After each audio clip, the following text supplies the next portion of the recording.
অচিরেই যেন এটা পুস্তক আকারে প্রকাশিত হয়, হয়তো শিল্পকলা একাডেমি উদ্যোগ নিতেই পারে এবং বেশি দেরি না করে।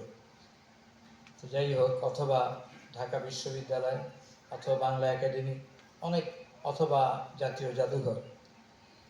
এখানে আমার আলোচনা কিছুটা হয়তো খাপছাড়া হবে। আমি এইখানে অবশ্যই সবচেয়ে বয়স্ক, বৃদ্ধ বলা ভালো শোনা যায় না, তো প্রবীণতম, এবং 1960 সনের নভেরার যে প্রদর্শনী, সেটি আমার দেখার সুযোগ হয়েছিল। আমি তখন ঢাকা বিশ্ববিদ্যালয়ের তৃতীয় বর্ষ অনার্সের ছাত্র, 1960। প্রদর্শনী হয় 1960-এ, কিন্তু তার আগে প্রায় 3 বছর তিনি ওই তৎকালীন পাবলিক লাইব্রেরি, যেটি এখন ঢাকা বিশ্ববিদ্যালয়ের কেন্দ্রীয় গ্রন্থাগার, সেখানে তিনি কাজ করতেন। এবং আমরা বিশ্ববিদ্যালয়ের ছাত্রছাত্রীরা যারা উৎসাহী ছিলাম, আমি যেমন কিছুটা উৎসাহী ছিলাম, গিয়ে দেখতাম তিনি কিভাবে কাজ করেন। চুপচাপ তিনি, আপনারা ছবিতে দেখেছেন, সবসময় একটা কালো পোশাক পরতেন, মাথায় ঝুটি করা চুল, এবং একটা রুদ্রাক্ষের মালা সবসময় তার গলায়, খুবই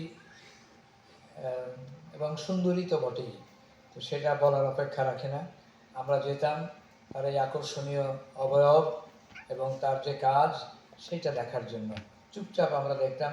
তিনি বিশেষ কথা বলতেন না। তার এক বন্ধু ছিলেন, পরবর্তীকালে খুব বিখ্যাত লোক, এস.এম. আলী, ডেইলি স্টার পত্রিকার প্রতিষ্ঠাতা সম্পাদক। তখন তারা প্রায় সমবয়সী বা একটু বেশি হবেন, এস.এম. আলী সাহেব। দুজন প্রতিদিন বিকালবেলা একসাথে ওখানে বসতেন, ছবি প্রদর্শনী আমরা দেখতাম।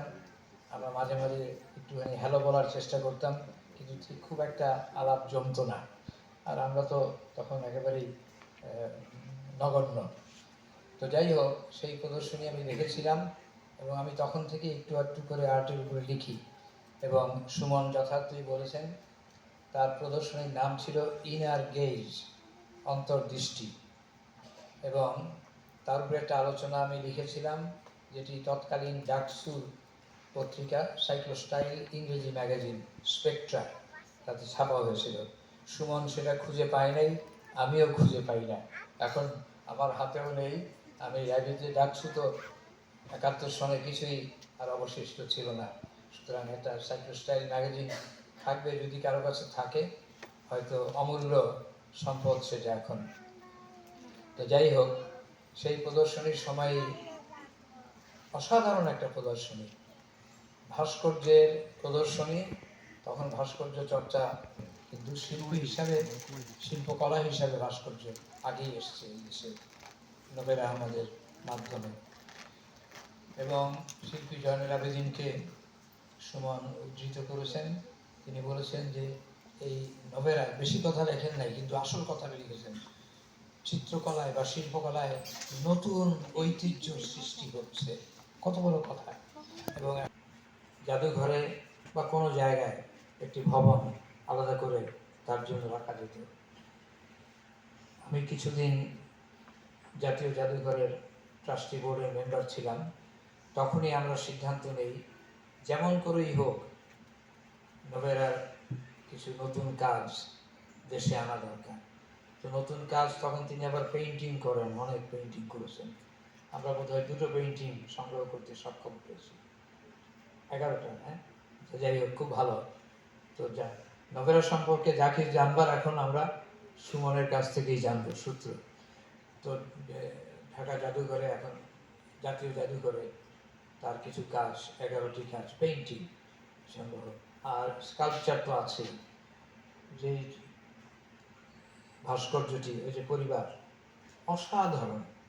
এটা বিশ্ব ভাস্কর্যের, আধুনিক ভাস্কর্যের তালিকায় অবশ্যই আসবে, নিশ্চয়ই এসছে।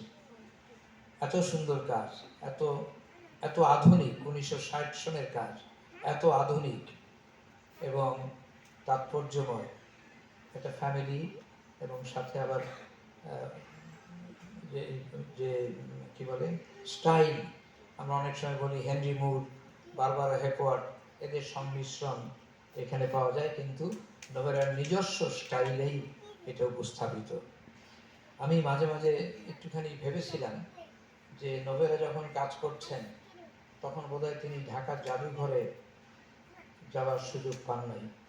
সেখানে খুব সাজানো গোছানো ছিল না 1960 সালে, কিন্তু যে ভাস্কর্য বাংলার ইতিহাসের 1000 বছর বা তারও বেশি সময়ের যে ভাস্কর্য, পাল যুগের, সেন যুগের এবং পরবর্তী সময়ের এইসব ভাস্কর্য দেখার বোধহয় তার সুযোগ হয় নাই।